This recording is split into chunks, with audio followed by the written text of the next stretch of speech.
Chicken is one of my standard things that I usually make when I don't feel like cooking dinner. It's so easy, you can just pop it into the oven.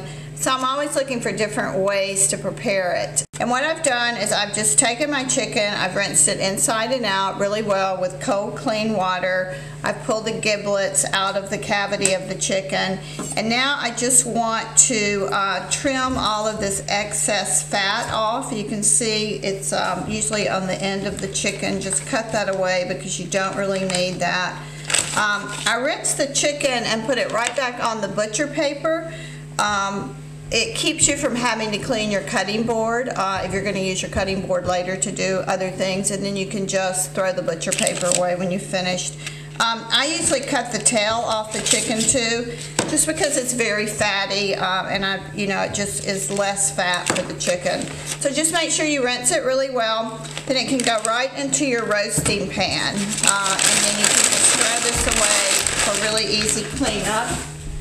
You want to make sure you wash your hands really well when working with raw chicken because of the contamination. I'm just going to rinse my hands quickly, and also my knife. I wash my knife. And I like to put it right in the roasting pan to marinate it. That way if any of the spices fall from the side, they'll go right to the roasting pan, so you'll have extra spices for it. And this is...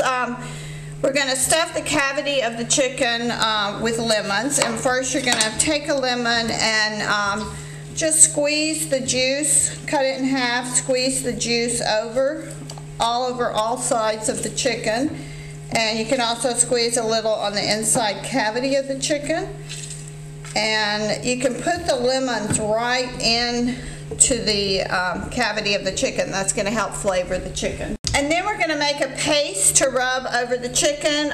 Curry is a blend of spices, and this is curry that I purchased, but you could also make your own curry. It's made out of turmeric, paprika, a little bit of cumin, coriander, just a lot of different things in it. It's really a wonderful spice to cook with. So you want to start with about 3 tablespoons of olive oil. 1, 2. And you can measure this, but it doesn't have to be exact. About 1/4 cup of curry. This curry smells wonderful too. You can just smell it. A little bit of salt and pepper.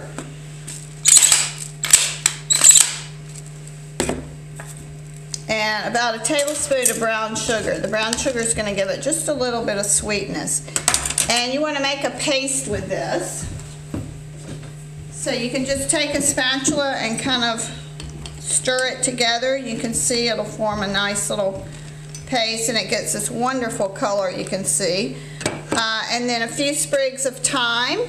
Thyme is one of those herbs, if you have an herb garden, you should definitely include thyme in it. It's a perennial. It's one of the first things to come out in the spring, and it's always nice to have around. It's very easy to grow, and there are a million different kind of varieties. You can save these little stems and put them in the cavity of the chicken as well. That'll just give it a little extra flavor.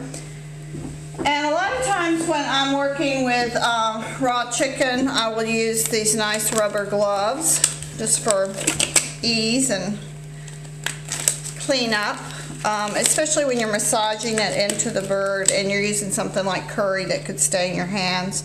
So you just want to pour this in and around all over the chicken, and then I'm actually going to just rub it into the bird because you really want that flavor to go into the chicken itself. And it's almost like you're massaging the chicken. You want to turn it over, get it on the back side, and just rub the chicken really well. Make sure it's completely coated. And you could rub a little on the inside cavity as well too, and that way it'll just give it nice flavor as it's cooking. And then you want to tuck the wings behind the neck of the chicken. That'll give it, it'll make it roast nice and evenly. And you can just put a little bit of this on top. And then you could also put a few additional sprigs of thyme in and around it, just to give it a little extra flavor. We're also going to put a nice apple inside it. That gives it wonderful flavor. And we're going to put another lemon. We're going to squeeze another lemon on it.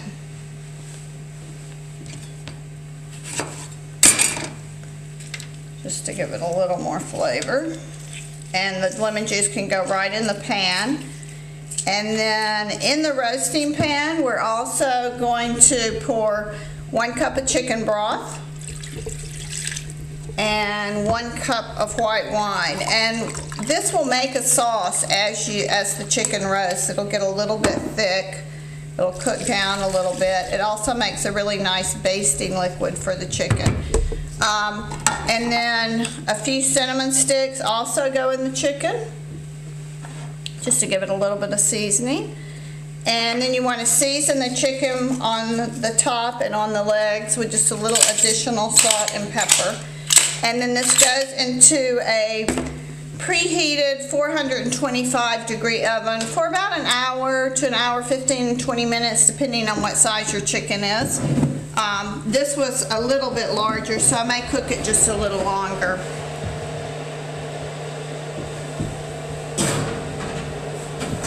And you always want to make sure your oven is preheated when you're cooking anything, because you don't want it to go into a cold oven. It just will sear the meat and it'll make it nice and moist and juicy. The chicken's been in the oven now for about an hour, 15 minutes, and you can see it just has wonderful color on it. The curry, it was basted with the curry liquid with the wine and the chicken broth while it was cooking, which has kept it nice and moist. And we're just going to take it out of the pan and put it on a platter to serve it. And you can serve these wonderful lemons alongside. They look really pretty on the platter. You can see they've gotten nice and caramelized, as well as the apple. And I usually just serve those right on the platter with it. And then the juices in the bottom of the pan, you just want to take them and stir them for a minute and scrape up all those nice brown particles on the bottom of the pan, because that's really what gives it the flavor. And you can see our cinnamon stick is still in here. That'll give it a little flavor as well. And then you can just pour this right over the chicken and serve a spoon alongside with it. And it just makes its own sauce really while it's cooking. And you can see what a wonderful color that is. And the curry smells so good. So this makes a wonderful, nice Sunday or anytime supper. And I would just serve this with some jasmine steamed rice, or maybe some of that wonderful roasted cabbage that we made the other day. Enjoy.